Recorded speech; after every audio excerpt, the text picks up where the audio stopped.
Hello, good morning, friends. Jai Hind, Vande Mataram. First of all, I want to thank all of you for the beautiful financial year we work together. पिछले वित्तीय वर्ष जो हम लोग काम किए उसके लिए आप लोगों को बहुत बहुत बहुत बहुत धन्यवाद। हम लोग साथ में काम किए और उस पूरे व्यवसाय के अपने टीम के व्यवसाय का पूर्णावलोकन हम करते हैं तो हमें यही अनुभूति होती है, हमें यही ज्ञान होता है उस पूर्णावलोकन से, असेसमेंट से, एनालिसिस से कि जो कुछ हमने एज ए टीम किया उससे कई गुना बेहतर हम कर सकते थे। बिकॉज या जो कुछ इंडिविजुअली आपने किया उससे कई गुना बेहतर आप कर सकते थे। टीम की बात हम इसलिए कर रहे हैं क्योंकि हम आप सबको एक साथ एड्रेस करना चाह रहे हैं, लेकिन मुझे पता है कि इंडिविजुअली किसने कितना किया है। तो इस मैटर पे हम ये कहना चाहते हैं कि इंडिविजुअली की बात करें, आखिर गोल क्या है, किस उद्देश्य से हम LIC में जुड़े हैं। LIC में जुड़ने का हमारा एक ही और मुख्य उद्देश्य है और वो है मनी, फाइनेंशियल बेटरमेंट, अपनी वित्तीय स्थिति को बेहतर करना। और इससे अच्छा व्यवसाय कहीं नहीं है। मैंने ये बोल्डली कह सकता हूँ, दिल खोल के कह सकता हूँ, ताल ठोक के कह सकता हूँ कि इससे अच्छा व्यवसाय कहीं नहीं है। आज की डेट में कोई भी व्यवसाय करने के लिए आपको कड़ी मेहनत, लगन, बहुत ज़्यादा वक्त और एक बड़े अमाउंट की पूंजी की ज़रूरत होती है। और जब हम ये सारे चीज़ एक साथ इकट्ठा कर देते हैं तब जाके हमें मॉडरेट इनकम मिलती है। कई ऐसे एग्जांपल्स मैंने भूतकाल में भी आप लोगों से बात करते हुए दे रखा है कि गांधीधाम में ही कई ऐसे शोरूम हैं जहाँ पे लोग 1-1 करोड़ की इन्वेस्टमेंट कर रखे हैं। और जब मेरी उनसे बात होती है तो वो नेट प्रॉफिट के बारे में जब वो बताते हैं तो उन्हें भी बताते हुए दर्द होता है ये कहते हुए कि हम महीने में 30 से 50 हज़ार के बीच में नेट प्रॉफिट कमाते हैं आफ्टर ऑल द एक्सपेंसेस। किसी के पास अपना दुकान है तो उनको जो अदर खर्चे हैं अलग, अदर एक्सपेंसेस हैं उसको कटौती करना पड़ता है। और जिसके पास अपना दुकान नहीं है उसे तो दुकान या ऑफिस नहीं, उसे तो पूरा रेंट ही एक मेजर पोर्शन बन जाता है खर्चे का। तो कहने का मतलब ये है कि आज की डेट में अगर हमारे इंश्योरेंस एडवाइज़र जो हमारे 750 इंश्योरेंस एडवाइज़र LIC में हैं उसमें से 10% इंश्योरेंस एडवाइज़र्स ऐसे हैं जो कि पर मंथ 2 लाख से ऊपर कमा रहे हैं। 5% ऐसे हैं जो पर मंथ 5 लाख से ऊपर कमा रहे हैं। तो वो कैसे कमा रहे हैं, उसमें तो पूंजी लगी नहीं है। They have not invested even single penny, 1 रुपया भी इन्वेस्ट नहीं किया है। इन्वेस्टमेंट उनका वही है टाइम, लगन, स्ट्रेटजी, वक्त, कड़ी मेहनत, ये उनका इन्वेस्टमेंट है। और इस इन्वेस्टमेंट पे वो बहुत अच्छा कामयाबी हासिल कर रहे हैं। तो मेरा कहने का मतलब ये है कि हम लोग फाइनेंशियल ईयर 2023-24 में कई गुना बेहतर कर सकते थे। और हर लोग इंडिविजुअली की बात करें तो मुझे कहते हुए थोड़ा दुख हो रहा है, माने आई एम नॉट हैप्पी कि लोग अपने पोटेंशियल के हिसाब से भी परफॉर्म नहीं कर पाए इस साल। हालांकि वो चाहते तो कर सकते थे, क्योंकि चाहना क्या होता है, अगर आप चाहते हो तो आप उसमें इन्वॉल्व होते हो, और जब आप इन्वॉल्व होते हो तो आप टाइम देते हो, और जब टाइम देते हो और शिद्दत से टाइम देते हो, लगन से टाइम देते हो, तो उसका रिजल्ट कुछ और ही होता है।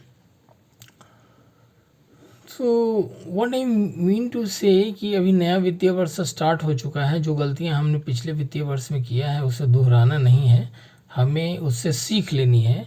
और सीख यही है कि आप सबसे पहले तो आप ये समझ लीजिए कि ये आपका व्यवसाय है, this is your business. Don't think that ये तो LIC एजेंसी है या ये तो हमने साइड में ले रखा है, ये सब लैंग्वेज जब तक रहेगा तो आपको रिजल्ट भी वैसा ही मिलेगा। ये बिजनेस है मेरे भाई, और ये बिजनेस में सिर्फ आपसे कुछ नहीं मांगता है, आपसे कोई पूंजी की डिमांड नहीं करता है। इस बिजनेस में अगर आप 4 घंटे डेली दे सकते हो दिल से, शिद्दत से, वो भी सैटरडे संडे दो या ना दो, महीने में 10 दिन छुट्टी रखो, 20 दिन ही 4 घंटे दो, तो भी आप उन लोगों से ज़्यादा कमाएंगे जो 50 लाख रुपया पूंजी लगा के गांधीधाम मार्केट में बैठे हैं। आप उनसे ज़्यादा कमाएंगे अगर आप 4 घंटे डेली दे रहे हो शिद्दत से, वो भी योजनाबद्ध तरीके से, एक प्लानिंग बना के, एक स्ट्रेटजी बना के। स्ट्रेटजी बेसिक क्या है इसमें कि आपको एक डेटा मेंटेन करना है, आपको अपने बिजनेस का मैनेजर खुद बनना है, आपको अपनी एक डायरी और डेटा मेंटेन करना है। अगर कंप्यूटर में डेटा मेंटेन कर सकते हो तो डायरी की ज़रूरत नहीं है। डेली 5 नए लोगों से मिलना है व्यवसाय के पर्पस से, व्यवसाय के वास्ते। अगर आपका बिजनेस 1 साल 2 साल पुराना हो चुका है तो 5 पुराने क्लाइंटों से बात करनी है डेली बेसिस पे, उनका हाल चाल लेना है, उनका कोई बिजनेस से रिलेटेड समस्या आ रही है उसके बारे में पूछना है, उनका इन्वेस्टमेंट से रिलेटेड कुछ आ रही है। इसके अलावा मैं ये नहीं कहता कि आप सिर्फ इंश्योरेंस की बात करो। आजकल ज़माना मल्टी प्रॉन्ग्ड हो गया है, कस्टमर भी सिर्फ इंश्योरेंस के बारे में नहीं सोचता है, कस्टमर सोचता है कि मुझे सिंगल विंडो सॉल्यूशन मिले। मतलब हमारे जो एजेंट हैं, हम 10 लोगों के पास अपने इन्वेस्टमेंट को पोर्टफोलियो के लिए न जाएं, हमें हमारा एक ही आदमी हमारी सारी प्रॉब्लम का सारी फाइनेंशियल प्रॉब्लम का सॉल्यूशन दे। तो उसके लिए आपको भी मल्टी टैलेंटेड होना पड़ेगा। मतलब आप सिर्फ इंश्योरेंस की बात नहीं करो, आपके पास म्यूचुअल फंड की भी जानकारी होनी चाहिए कि क्यों म्यूचुअल फंड में डालना चाहिए, क्यों नहीं डालना चाहिए, और डालना चाहिए तो कितना पैसा डालना चाहिए, कितना नहीं डालना चाहिए। एक चीज़ तो आप समझ लो कि सारे पैसे कोई भी आदमी एक ही जगह नहीं डालेगा। सारे पैसे जितना मान लिया उसको 2 लाख रुपए इन्वेस्ट करना है तो पूरे का पूरे 2 लाख वो इंश्योरेंस में नहीं डालेगा, ना ही पूरे के पूरे 2 लाख वो म्यूचुअल फंड में डालेगा, ना ही पोस्ट ऑफिस में डालेगा, ना बैंक में डालेगा, ना गोल्ड में डालेगा, ना रियल एस्टेट में डालेगा। तो एक ही जगह नहीं डालना चाहिए, डालना भी नहीं चाहिए और डालेगा भी नहीं। जो भी थोड़ा जानकार बुद्धिमान कस्टमर है वो डालेगा भी नहीं। और इस तरह आपको आपके पास भी ऐसी जानकारी होनी चाहिए कि आप कस्टमर को बता सकें कि सारे पैसे एक जगह नहीं डालना है। तो जब आप उसको सलाह देंगे, अच्छी सलाह दूसरे सॉल्यूशन के लिए भी, तो वो किसी और से वित्तीय सहायता के लिए सलाह लेने नहीं जाएगा। अगर उसको म्यूचुअल फंड में डालना होगा तो वो आप ही बता देंगे कि ठीक है आप म्यूचुअल फंड में डालना चाहते हो तो आपके पास 2 लाख रुपए हैं तो आप 20,000 म्यूचुअल फंड में डाल सकते हो। आप 25 से 30,000 इंश्योरेंस में डालिए। आप 50,000 का एफडी करा के रखिए। ऐसे, क्योंकि हर चीज़, हम किसी को ख़राब नहीं कर रहे हैं, हर चीज़ की अलग अलग अहमियत होती है, लेकिन इंश्योरेंस बहुत ज़रूरी है क्योंकि इंश्योरेंस दोनों पीढ़ियों को कवर करता है। जो आदमी इन्वेस्ट कर रहा है उसको भी कवर कर रहा है, उसके लिए इन्वेस्टमेंट है, और जो उसके डिपेंडेंट्स हैं उसके लिए ये एक अम्ब्रेला है, एक छाता है, एक बहुत बड़ा फाइनेंशियल शील्ड है जो किसी और इन्वेस्टमेंट में नहीं है। अब रियल एस्टेट में डालो, गोल्ड में डालो, म्यूचुअल फंड में डालो, कहीं भी डालो, वो एक शील्ड नहीं है। दूसरे जनरेशन के लिए उसका कोई मतलब लेना देना नहीं है। अगर वो हमारे लिए फ़ायदा है, अगर हम ना रहेंगे तो दूसरे जनरेशन को कितना लाभ देगा कितना नहीं देगा इसकी कोई गारंटी नहीं है। लेकिन इंश्योरेंस एक ऐसा चीज़ है कि दो जनरेशन को कवर करता है, कभी कभी 3 जनरेशन तक इसके फ़ायदे जाते हैं। कुछ ऐसे प्लान हैं जो तीनों जनरेशन को कवर करते हैं। तो हमने पॉलिसी लिया है तो हमें तो इन्वेस्टमेंट के तौर पे उसका रिटर्न मिलना ही है। अगर भगवान न करे कुछ हो जाता है तो हमसे कई गुना ज़्यादा जो हम इन्वेस्टमेंट के रूप में इंश्योरेंस प्रोडक्ट से रिटर्न एक्सपेक्ट कर रहे हैं, उससे कई गुना ज़्यादा हमारे नहीं रहने पे हमारे नॉमिनी को, हमारे आश्रितों को मिलेगा, हमारे ऊपर जो डिपेंडेंट्स हैं। तो ये दोनों के लिए बहुत बड़ा वरदान है। तो इंश्योरेंस के महत्व को समझिए। आप अपने कस्टमर को हर चीज़ का ज्ञान दीजिए। कस्टमर से ज़्यादा ज्ञान आपके पास होना चाहिए कि इंश्योरेंस में क्यों इन्वेस्ट करना जरूरी है, तभी कस्टमर आपकी बात समझेगा। तो अभी आप इंश्योरेंस एडवाइज़र ही सिर्फ न बोले, आप पोर्टफोलियो एडवाइज़र बनिए, क्योंकि हर आदमी अब सजग हो गया है और he wants to create a portfolio for his financial investment.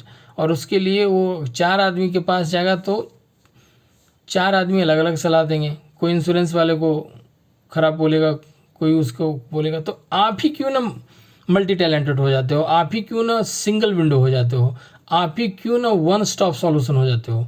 तो आपके पास जितनी ज़्यादा जानकारी रहेगी, कस्टमर आपसे उतना ही जुड़ा रहेगा और आपके प्रति लॉयल रहेगा, और आपके बिना सलाह के वो कहीं नहीं जाएगा। इवन वो अपने चार्टर अकाउंटेंट से भी सलाह नहीं लेगा अगर आपके पास पर्याप्त ज्ञान हो इन्वेस्टमेंट टूल्स का, क्योंकि चार्टर अकाउंटेंट जो है वो इन्वेस्टमेंट टूल्स का ज्ञान नहीं देता है, वो टैक्स सेविंग का ज्ञान देता है। थोड़ा बहुत उसको जानकारी होती है तो वो बता देता है कि कौन से फंड में डालना है, कौन सी कंपनी की पॉलिसी लेनी है, वो उसका पार्शियल ज्ञान होता है जो कि इफेक्टिव नहीं होता है। तो charter accountant is not the right person to guide you कि कहाँ इन्वेस्ट करना है, वो आपको ही बनना है। तो आप इंश्योरेंस एडवाइज़र न बनकर पोर्टफोलियो एडवाइज़र बनिए और कस्टमर को कहीं और भटकने से रोकें। आपके पास ही कस्टमर रहे, आप उसको सही ज्ञान दें, सही चीज़ के बारे में ज्ञान दें, तो ये आपके बिजनेस को एक्सपैंड करेगा। और तब आप ताल ठोक के कह सकते हैं कि भाई तुम करो इन्वेस्ट, मैं मना नहीं कर रहा, आप दूसरे चीज़ों को भी ट्राई करो, but why insurance is necessary, क्योंकि इंश्योरेंस आपके अलावा आपके आने वाले पीढ़ियों को भी सुरक्षा प्रदान करता है और इन्वेस्टमेंट के तौर पे गारंटेड रिटर्न के तौर पे देता है।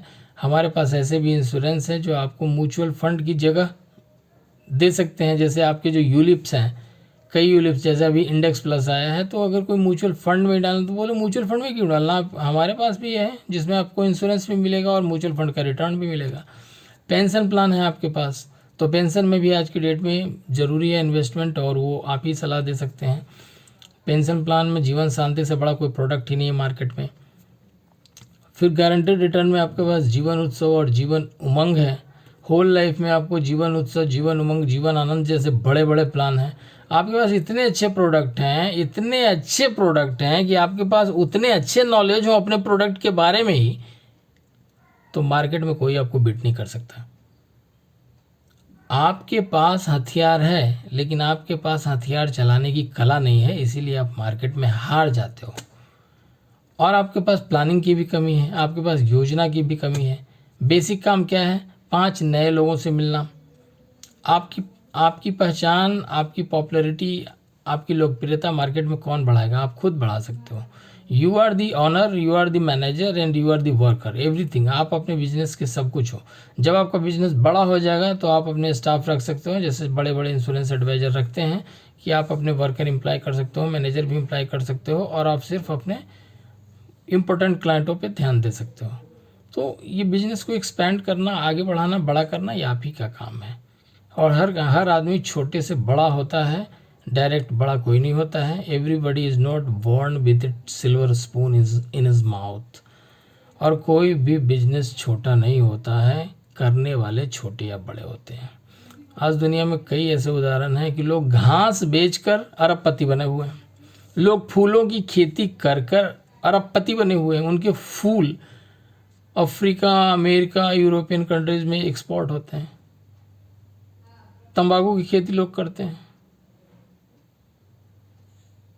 कई ऐसे चीज़ें हैं, फल बेचकर, फूल बेच, कोई मैंने एनीथिंग, मैंने मेरे कहने का मतलब ये है कि कोई भी बिजनेस बड़ा या छोटा नहीं होता है, करने वाले बड़े या छोटे होते हैं। उनकी दिमाग की पहुंच कहाँ तक है उस पर डिपेंड करता है। तो now the gist is that, कोई भी दिक्कत हो, कोई भी परेशानी हो, आपके पास नॉलेज की कमी हो, आपके पास ट्रेनिंग की कमी हो, आपके पास कौशल की कमी हो, आपको कहीं भी किसी कस्टमर से बात करने में प्रॉब्लम हो, अप्रोच करने में प्रॉब्लम हो, टेलीफोन पे क्या बातें करनी है, कस्टमर से अपॉइंटमेंट कैसे लेना है, किसी पर भी प्रकार का दिक्कत हो, तो उसके लिए कहाँ जाएंगे? जो आपको वीडियो भेज रहा है, ये संदेश भेज रहा है, उसके पास जाएंगे। मैं इसीलिए बैठा हूँ, आप मेरे और मेरी क्षमताओं का सही उपयोग नहीं कर पा रहे हैं। मैं ये नहीं कहता कि I am this solution for all the things, I am not the Panacea, but मेरी जितनी क्षमता है, शायद मुझे लगता है कि भाई मैं आपको ट्रेन कर रहा हूँ तो शायद मुझे लगता है कि आपसे थोड़ा बहुत ज़्यादा जानता हूँ। तो जो थोड़ा बहुत मैं ज़्यादा जानता हूँ उसका तो लाभ उठाइए, उसका तो फ़ायदा उठाइए। You take the advantage of that. I am with you, मेरा फ़ायदा उठाइए और अपने कमीशन को बढ़ाइए, बिजनेस को सिस्टमैटिक बनाइए। और सबसे इम्पोर्टेंट थिंग ये है कि LIC की एजेंसी को आप बिजनेस समझिए। बिजनेस डेली बेसिस पे होता है, गंभीरता से होता है, और बिजनेस के प्रति आपकी लगन होनी चाहिए। बिजनेस में अगर आपको आउटपुट नहीं मिल रहा है तो आपको टेंशन होनी चाहिए। ये सब चीज़ें जब तक आपके दिमाग में नहीं आएगी तब तक ये बिजनेस तरक्की नहीं करेगा, आप तरक्की नहीं करोगे, आपका कमीशन नहीं बढ़ेगा। इससे अच्छा कोई बिजनेस ही नहीं है। आपको कोई भी दिक्कत हो, मैं बैठा हूँ, और नए वित्तीय वर्ष की शुरुआत अच्छी तरह करें। नया वित्तीय वर्ष फाइनेंशियल ईयर 2024 और 25 स्टार्ट हो चुका है। हमें बिना देर किए क्लाइंट के पास पहुंचना है। अगर हम सोचेंगे कि अभी अभी तो पिछला वित्तीय वर्ष ख़त्म हुआ है तो क्लाइंट छुट्टियां मनाएगा, क्लाइंट ब्रेक लेगा, क्लाइंट अभी बोलेगा कि अभी अभी इन्वेस्ट किया हूँ, नो, वो पुराना कंसेप्ट था। अभी जब आप ये सब सोच रहे होंगे तब तक प्राइवेट इंश्योरेंस कंपनीज के इंश्योरेंस एडवाइज़र क्लाइंट के पास पहुंच जा चुके होंगे, और अप्रैल मई जून में ही सारे खेल ख़त्म हो चुके होंगे, सारे इन्वेस्टमेंट कस्टमर के हो चुके होंगे। क्योंकि अभी कस्टमर मार्च एंडिंग का इंतज़ार नहीं करता है। अभी कस्टमर फाइनेंशियल ईयर स्टार्ट होते ही उसके पास लोग पहुंच जाते हैं और सोचने पर मजबूर कर देते हैं क्लाइंट्स को, और वो तैयार हो जाता है कि ठीक है, नया वित्तीय वर्ष स्टार्ट हो ही चुका है तो हमें अभी से ही प्लानिंग कर लेना चाहिए। तो जब तक आप सोचोगे कि नहीं हम भी ब्रेक ले लें, गर्मी की छुट्टी मना लें, बच्चों की स्कूल की छुट्टी मना लें, तब तक 70% मार्केट का खेला प्राइवेट इंश्योरेंस कंपनी के एजेंट द्वारा ख़त्म कर दिया जाएगा। इवन LIC के भी जो रेगुलर मेहनती और होशियार इंश्योरेंस एडवाइज़र हैं, जिन्होंने मार्केट के नस को समझ लिया है, मार्केट का मोमेंट को समझ लिया है, वो भी अप्रैल मई जून में बैठते नहीं हैं। वो बाद में छुट्टियां मनाने के लिए पूरा साल पड़ा है, एंजॉय करने के लिए, विदेश यात्रा के लिए पूरा साल पड़ा है। लोग जाएंगे बाद में, लेकिन ये अप्रैल मई जून में वो अधिक से अधिक क्लाइंटों को टच कर लेंगे। तो don't wait for later on stage, अभी से ही लग जाइए, और फर्स्ट क्वार्टर में ही आप अपने अधिक से अधिक नए क्लाइंट्स और पुराने क्लाइंटों से मिलकर उनका पूरा लेखा जोखा संभाल लीजिए, इससे पहले ही कोई और आपके थाली से उठा के ले जाए। तो wish you all the best for new financial year and the first quarter of the new financial year, April May June start करें। ज़ीरो मतलब आप इंश्योरेंस एडवाइज़र भी नहीं हो। ज़ीरो तो मतलब एक अनएक्सेप्टेबल वर्ड है। ज़ीरो मतलब you are not even a insurance advisor. और मैं तो आपको बिजनेसमैन बनने की बात कर रहा हूँ। इंश्योरेंस एडवाइज़र छोड़ दीजिए। You become a portfolio manager, portfolio advisor, और आप बड़े स्तर पे काम करें। हर दिन हर महीना को इम्पोर्टेंट समझें। तो ये ज़ीरो वीरो तो वर्ड ही नहीं है। जितना हो सके हर महीने एक एवरेज बनाएं। वो एवरेज हर महीने का 5 पॉलिसी से लेके 15 पॉलिसी हो सकता है, 20 पॉलिसी हो सकता है। आपकी कैपेसिटी और आपकी मेहनत के ऊपर डिपेंड करता है। How much you can earn, there is no limit. कोई लिमिट ही नहीं है। जो भी आप लाओगे उसका 1/3 आपको LIC कमीशन देगी। आप 10 लाख रुपए LIC में लेके आओगे रेगुलर प्रीमियम, 3.5 लाख आप अपने घर ले जाओगे। तो इसका कोई लिमिट ही नहीं है। आप 1 करोड़ लाओ, 35 लाख ले जाओ, कौन रोकता है आपको 1 करोड़ लाने से? ये आपके मानसिक, शारीरिक और आपकी प्लानिंग की जो क्षमता है उस पर डिपेंड करता है। तो wish you all the best, start the new financial year. हमारी कोई ज़रूरत हो, हम तैयार हैं। हमारी तरफ से शिकायत नहीं है, लेकिन हमें आपकी तरफ से बहुत सी शिकायतें हैं। इन शिकायतों को दूर करें और एक बिजनेसमैन बने। You are a portfolio advisor. आज से आप पोर्टफोलियो एडवाइज़र हो। अपने क्लाइंटों को हर चीज़ का सलाह देना है। आपके ज्ञान से ही आपका क्लाइंट चलेगा। क्योंकि आज के दिन में ये नहीं कह सकते कि आज के दिन में लोग भले दवा खाना पसंद करते हैं, लेकिन वो शुगर है फिर भी मिठाई खाना पसंद करेंगे। बोलेंगे दवा खा के भी मैं मिठाई खाऊंगा। तो आप ये नहीं कह सकते कि मिठाई अच्छी नहीं है, ये मिठाई अच्छी है, वो मिठाई अच्छी है। लोग इतने शौकीन हो चुके हैं कि उनको सब कुछ चाहिए। तो सब कुछ उनको खाना है तो आपको सब कुछ की जानकारी होनी चाहिए। तो इन्हीं शुभेच्छाओं के साथ wish you all the best. Start April, 13 दिन निकल चुका है, 12 दिन निकल चुका है, 10 दिन निकल चुका है, जितने भी दिन निकल चुके हैं अभी निकल गया है। अभी जो भी बचा है वो आपके हाथ में है, जो निकल चुका है उस आपके हाथ में नहीं है। तो I wish you all the best for rest of the time. Wish you all the success for you. Start and do better. Thank you. Jai Hind. Wish you all the best. Vande Mataram.